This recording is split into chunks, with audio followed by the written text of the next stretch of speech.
It's just great that you're here on this night. This is a very, very special night in that we are seeing the world premiere of a play by one of the most exciting playwrights in this country right now. This is someone who wrote a play called Crash several years ago that was directed by tonight's director.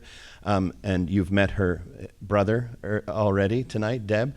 Pam Sinha wrote a play called Crash about a very personal and harrowing experience in her life that won many, many accolades and many awards. To show how open-hearted we are here at Soulpepper, we have invited Pam's next play based on the same story here, even though that year it won Best Play against Kim's Convenience. But that's how good it was. But this is the follow-up play, Happy Place, and you're going to be introduced in 2 secs to a resident artist here. His name is Alan Dilworth. You may know Alan's work from his direction of 12 Angry Men, which he did last year and also won some awards. And a few years earlier, he did La Ronde with us, and which he designed which Lorenzo Savoini designed, beautiful, and they've paired up again on this one this evening. And Alan has just recently had another big success at the Stratford Festival with The Last Wife, the play about Henry VIII. I don't know if you've seen that. That was Alan's. And we're really excited about Alan being here because Alan is not only a resident artist here, he is also a fellow. And we were able, you probably have all heard that we've started a Creative Capital campaign, and our most recent addition to that campaign was an extremely generous $1 million gift over 5 years from Bob Dorrance and Gail Drummond. And it's an artistic development fund, $1 million that is there simply to support the notion and actuality of risk in the creative process, that gives residency to 2 artists in our company, one of whom is a director and one of whom is an actor, who exemplify the notion of risk in our company. The actor you may have heard of, he's next door, his name's Diego. He's the actor who will be a Drummond Dorrance resident, and the director is Alan Dilworth, and it will also involve every year an international component. So we'll have an international artist that will come and imbue the spirit of risk into the building. And so it is now, I think, the first time I've been able to officially introduce you to the director of the show, an associate artist here, and the Drummond Dorrance Artistic Development Fellow, Alan Dilworth, to say something about tonight. Come on up, Alan. And have a wonderful, wonderful night. I'll let Alan tell you about this beautiful play. Yeah, absolutely. Hi, good evening. Nice to see you all. And so, Happy Place. First thing, what I'll do is I'll just tell you a little bit about the play, like an idea about the play. The play takes place in a place.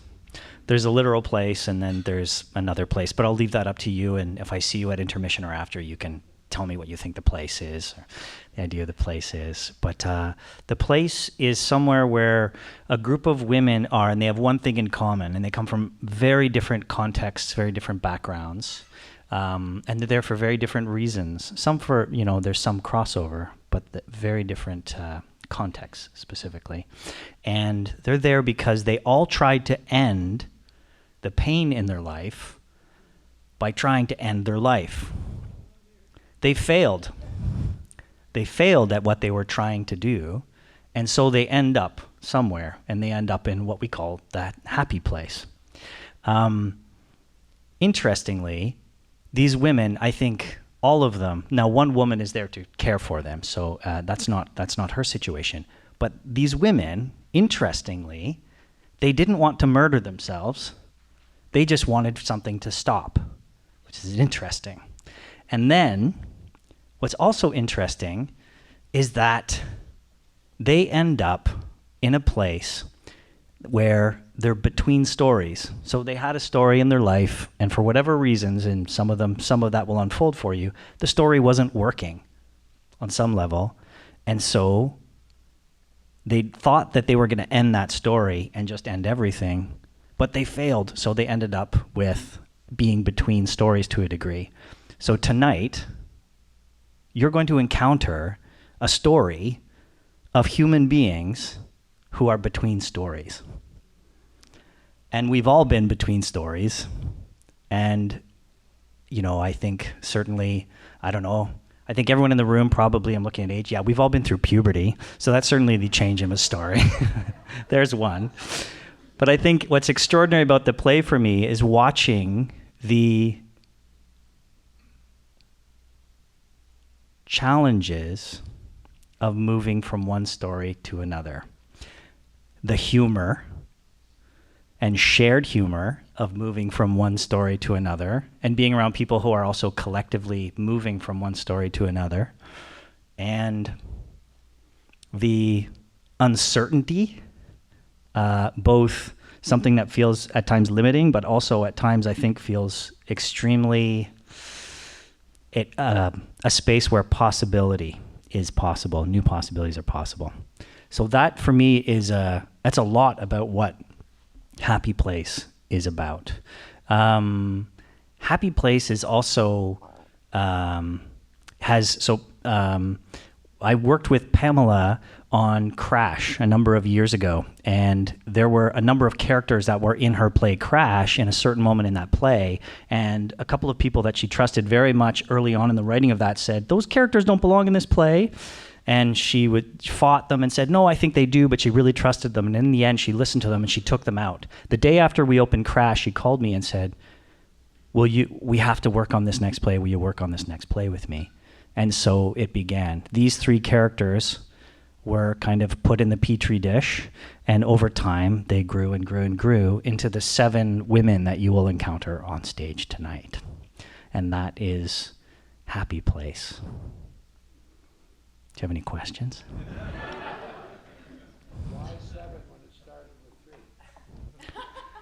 I don't know. I think the 3 characters were people who, I may be wrong, but who were patients in the inpatient care facility, and so it doubled to 6, which seems biologically, mathematically, in terms of a petri dish, makes sense to me. It just doubled, and then.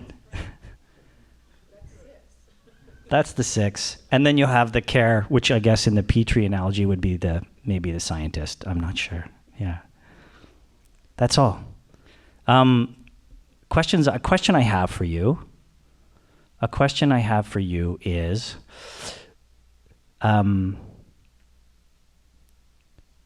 as you're watching, is there someone or who do you relate to?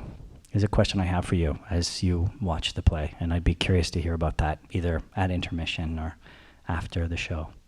It's a beautiful play, and I feel very privileged to have worked on it here at Soulpepper, and feel very privileged to be able to talk to you tonight. And I'm excited because this encounter with you tonight will be a new one for us in terms of the experience of the play. And it's extraordinary to have this play done. Because, you know, plays about 7 women don't always happen in our country all the time, very rarely, in fact. And even more rare is plays about 7 women and their well-being is also very rare indeed. And this is, you know, this play is written and created by an Indo-Canadian woman. And that's can be rare as well in our country right now. So I'm thrilled that this play exists in production form in our country right now, and I'm very, very grateful to Soulpepper and for all of you and to all of you for helping make this happen. So thanks very much.